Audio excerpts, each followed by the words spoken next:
Assalamualaikum warahmatullahi wabarakatuh. Selamat berbahagia teman-teman semuanya.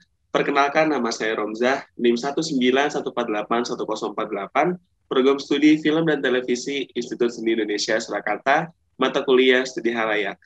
Kali ini saya akan melakukan observasi kepada halayak umum untuk memenuhi tugas tengah semester dari mata kuliah Studi Halayak. Dan malam ini saya bersama narasumber yang akan mengenalkan dirinya secara pribadi pada berikut ini. Baik. Halo, selamat berbahagia, saudara.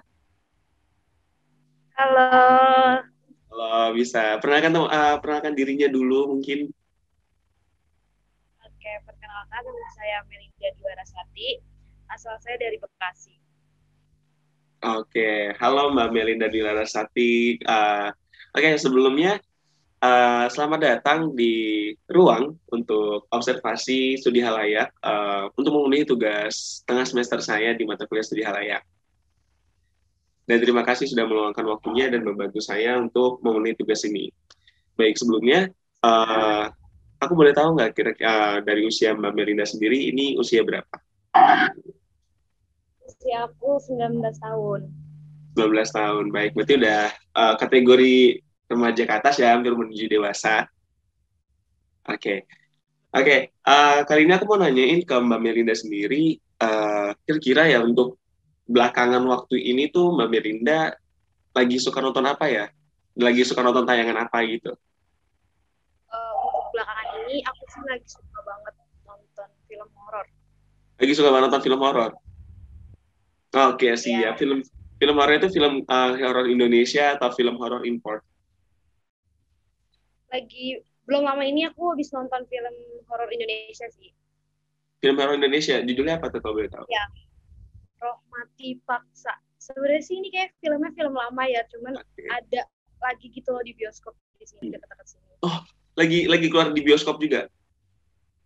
Iya, jadi aku Oke. nonton. Oke, siap. Berarti belum lama bisa nonton film Rohmati Paksa gitu ya, yang versi lamanya dan ternyata di bioskop sedang tayang juga. Oke. Ya. Kalau boleh tahu, kira-kira pandangan dari Melinda sendiri perihal film Rohmati Paksa itu gimana ya? Untuk pandangan dari film Mati Paksa ini sih lebih gimana ya? Dia tuh menjelaskan tentang suatu konflik yang ada di dalam satu rumah, dan itu dipecahkan itu setelah berapa tahun yang akan datang lagi. Jadi Oke. sosok orang yang ingin balas dendam ke orang yang telah ngelakuin ke setan itu. Oke. Wih, kayaknya ceritanya lumayan kompleks ya buat di dalam satu film panjang gitu ya. Film panjang kan ya? Ya, iya film panjang. Oke. Eh, Kalau boleh tahu juga, kira-kira dari keutuhan film itu kan banyak banget ya Mbak ya.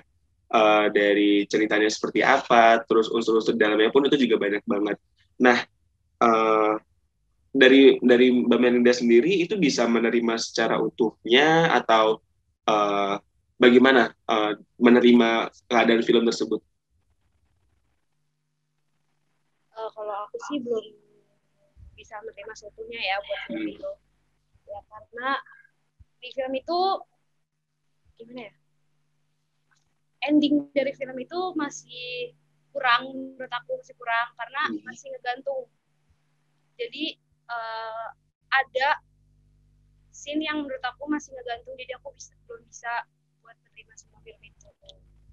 Oke. Jadi kayak masih kurang sih di film itu. Jadi aku belum bisa menerima semua film itu sih, dari uh, apa sih ceritanya, terus konfliknya itu masih kurang sih, masih kurang buat Oke, aku. oke. Oke. Tapi kalau misalkan dari pesan dari film sendiri itu kira-kira Melinda bisa dapetin nggak ya?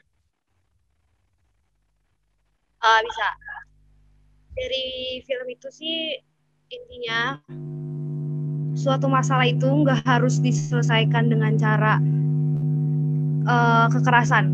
Oke. Karena suatu masalah itu bisa diselesaikan secara baik-baik dan kekeluargaan. nggak harus dengan cara kekerasan kayak gitu. Oke. Jadi intinya pesannya itu suatu masalah itu bisa diselesaikan secara baik-baik dan kekeluargaan. Oke. Cara baik-baik harus gitu ya kalau misalnya ada masalah tuh ya. Oke.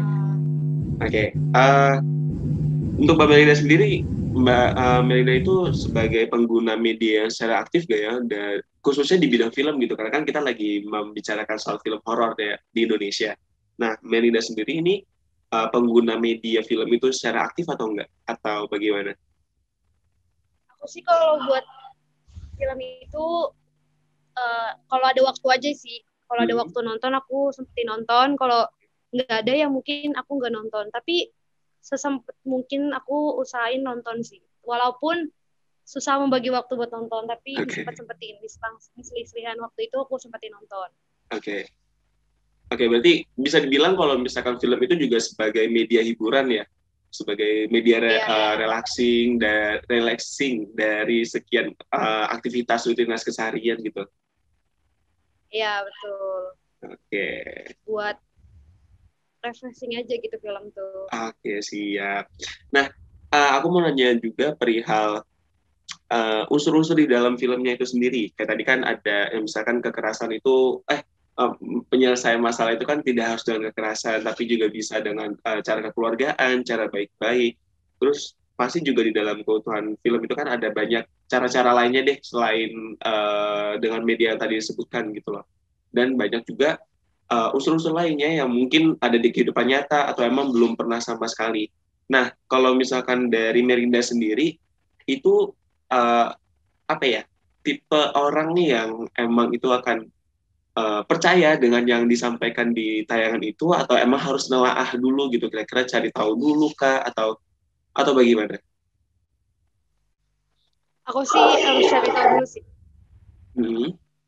Harus cari tahu dulu karena sebenarnya emang ada beberapa orang yang langsung percaya sama film itu. Cuman kalau aku harus dicari tahu dulu karena takutnya kitanya kan gimana ya, salah paham sama film itu dan gimana jalan ceritanya itu kan kita nggak ada yang tahu aslinya kayak gimana. Jadi harus cari tahu dulu biar kita nggak salah paham. Jadi lebih baik kita cari tahu. Berarti Melinda itu orangnya ya mencari kepastian dulu ya, jadi nggak menyebarkan informasi yang sekiranya salah dan itu berkelanjutan. Aku pengen tahu gitu pesan dari kamu sendiri untuk pengguna media, khususnya di bidang film, itu baiknya gimana gitu loh untuk pengguna media itu. Kayaknya ada pesan nggak dari Melinda sendiri? Buat warga Indonesia, anak-anak, terutama anak-anak muda, kalau nonton itu jangan nonton film bajakan. Karena kita harus menghargai yang buat film. Karena kalian tuh gimana ya? Kalian nggak tahu gimana perjuangan mereka buat film. Jadi please banget buat kalian jangan pernah nonton film bajakan. Lebih baik nonton langsung ke bioskop ataupun di Netflix. Aku saran sih itu doang. Di Netflix atau di OTT lainnya ya, aplikasi OTT lainnya. Iya, aplikasi yang lain. Yang penting nggak bajakan ya teman-teman semua. Oke, ini pesannya sangat mendalam sekali sepertinya. Oke, untuk Melinda, terima kasih atas waktunya karena udah mau meluangkan waktu untuk membantu tugasku dan kita bisa ngobrol-ngobrol perihal media. Dan semoga Melinda sehat selalu. Terima kasih atas waktu dan kesempatannya. Semoga kita bisa berjumpa. Sekali lagi saya ucapkan terima kasih. Sama-sama. Oke. Baik, teman-teman, itu saja yang bisa aku sampaikan pada kali ini bersama Mbak Melinda Dwi Larasati. Kurang lebihnya mohon maaf dan semoga hal-hal baik bisa membantu kalian dan menyertai kalian. Terima kasih. Wassalamualaikum warahmatullahi wabarakatuh.